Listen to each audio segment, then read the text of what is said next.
तो डीएसएम में डिसऑर्डर्स कहते किसको हैं?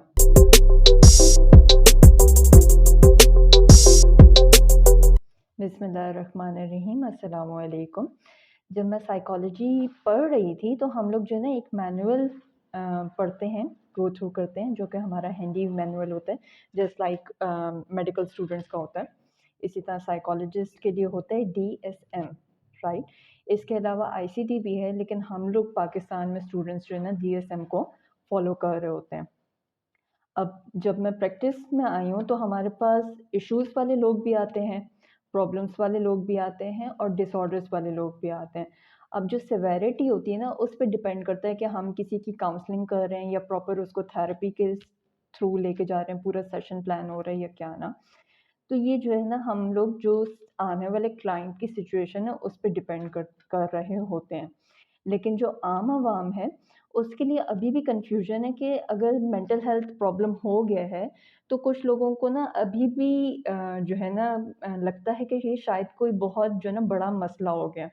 तो उसमें मैं पहले आपको बता दूँ कि वो जो बड़ा मसला है, उसको डिसऑर्डर कहते हैं और वो डिसऑर्डर जो है ना क्या होता है, बेसिकली ये जो मैनुअल है, इसमें हम हर सिचुएशन के लिए कुछ सेट ऑफ क्राइटेरियाज़ देखते हैं।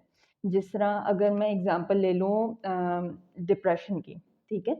तो उसमें हम लोग जो है ना देखेंगे, अच्छा ये बंदा जो है इतने अरसे से डिप्रेशन में है, इसकी ईटिंग हैबिट क्या है, इसकी स्लीप हैबिट क्या है, इसके इमोशनल पैटर्न्स क्या हैं। अगर वो सारी चीज़ें कवर अप हो रही हैं या मेजॉरिटी उनमें से कवर अप हो रही हैं, तो फिर हम उसको कहते हैं कि इसको डिप्रेसिव डिसऑर्डर है। क्यों? क्योंकि जो ना इसकी मैं बहुत आसान सी आपको बताऊँ कि हमारे जो मेंटल हेल्थ है और जो इमोशंस हैं, वो ऐसा नहीं है कि वो या तो ब्लैक है या फिर वाइट है, बल्कि एक कॉन्टिनम में है। कहने का क्या मतलब कि स्केल पे है, किसी में वो 1 रेंज का हो सकता है, किसी में वो 5 की रेंज का हो सकता है, 7 का रेंज का हो सकता है, 10 के रेंज का हो सकता है। तो ये थोड़ा-सा जो है ना डिपेंड कर रहा होता है। इसी को देखते हुए हम कहते हैं कि हाँ, ये बंदा जो है अभी सैड है, ठीक है? डिप्रेस्ड नहीं है, सैड है, तो उसकी हम काउंसलिंग कर देंगे, ठीक है? जिसको हम बाकायदा कह देंगे कि हाँ, इसको डिसऑर्डर है, तो फिर हम उसको जो है ना थेरेपी में लेके जाएँगे एंड सो ऑन, हम उसको गाइड करते चले जाएँगे। लेकिन ये कहना कि अच्छा पता नहीं कि क्या बड़ा मसला हो गया है और हमें नहीं जाना चाहिए साइकोलॉजिस्ट के पास, या कुछ हमारे हमारे प्रोफ़ेशन के अराउंड अभी भी जो है ना इस तरह की बहुत सारी बातें घूम रही हैं, जिसकी वजह से जो है ना लोग हमारे पास प्रॉब्लम का सॉल्यूशन लेने या अपनी हेल्प के लिए हमारे पास नहीं आते हैं। तो ऐसी कोई बात नहीं है। आपका इश्यू ऐसा है जो कि आपसे हैंडल नहीं हो रहा है, तो आप ज़रूर आएँ, क्योंकि ये एक सच बात है कि जो ना यूट्यूब पे मेरे अलावा और भी लोगों की वीडियोज़ मौजूद हैं। मैं आपको सेल्फ हेल्प केयर्स दूँगी, राइट? ऐसी बुक्स हैं जो कि आप कर सकते हैं, हेल्प उनसे ले सकते हैं। लेकिन अगर कहीं आपको हेल्प नहीं मिल रही है, आप खुद से नहीं कर पा रहे, तो दैट मीन्स कि आपको एक थर्ड पार्टी जो कि अनबायस्ड हो, कंडीशनल हो और आपके जो है एम्पैथाइज़ करे, तो आपको उससे हेल्प लेने की ज़रूरत है। वो आपके मेंटल हेल्थ केयर प्रोवाइडर्स होते हैं।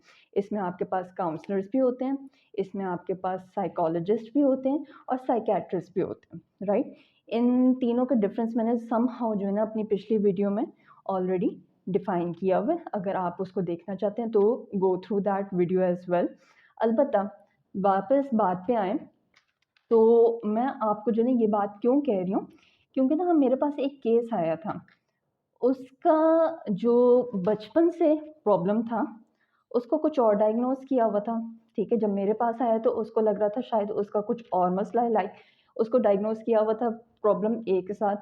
जब वो दूसरी दफ़ा आया लाइक अपनी 20s के बाद, तो उसके हिसाब से कुछ और मसला था। लेकिन क्योंकि मैं मेंटल हेल्थ प्रोफ़ेशनल हूँ और मैंने बाकायदा पढ़ा हुआ है सारा कुछ, आपकी बायोलॉजी, आपकी फ़िज़ियोलॉजी, आपकी न्यूरोलॉजी, आपकी साइकोलॉजी, हर चीज़ मैंने गो थ्रू की हुई है। तो उसका जो ना केस हिस्ट्री लेते हुए मुझे आइडिया हो गया था कि अब इसको कहाँ लेके जाना है, राइट? तो अच्छी बात ये है कि उसने ये नहीं कहा कि मेरे साथ कोई प्रॉब्लम है तो मैं हेल्प ना लूँ। उसने कहा हाँ, छोटा-सा इश्यू आ रहा है, मुझे हेल्प लेनी चाहिए।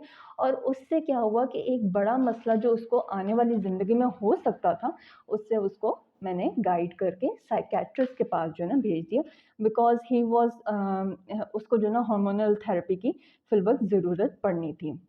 आने वाले 5-6 सालों में। तो इसलिए मैं कभी भी जो है ना अपने क्लाइंट को ये नहीं कहती हूँ कि अच्छा ये कोई मसला नहीं था। नो, आई अंडरस्टैंड कि अगर आप मेरे पास आ रहे हैं तो ये कुछ ऐसा मसला है जिसको आप अडैप्ट नहीं कर पा रहे या आप समझ नहीं पा रहे हैं। कुछ ऐसे भी सिनेरियोज़ होते हैं, फॉर एग्ज़ाम्पल कि मेरे मेंटर के पास जो है वो कपल थेरेपी के लिए लोग आते थे। तो कपल थेरेपी लोगों को अभी भी लगता है कि ऐसी क्या कौन-सी बात है, लेकिन नहीं। कुछ पर्सपेक्टिव पार्टनर ए के होते हैं, कुछ पर्सपेक्टिव पार्टनर बी के होते हैं। उसमें कभी-कभार एक सेंट्रल पर्सन की जो कि अनबायस्ड हो, अनकंडीशनल हो, उसकी ज़रूरत पड़ जाती होती है। तो जब भी आपको फ़ील हो कि मुझे कुछ इशू आ रहा है, इमोशनल इशू है, कुछ रिलेशनशिप में इश्यूज़ हैं, प्रोडक्टिविटी में कोई इशू है, तो फ़ील फ्री कि आप किसी साइकोलॉजिस्ट से हेल्प लें, राइट? तो इंशाल्लाह उसमें जो ना आपको हेल्प आउट करेंगे। ऐसी बात बिल्कुल नहीं है कि डिसऑर्डर वाले ही लोग या कुछ और वर्ड्स भी यूज़ करते हैं जो कि मैं यहाँ पे नहीं करना चाह रही यूज़, लेकिन जो ना लोग इसको ब्लैक पेंट करते हैं।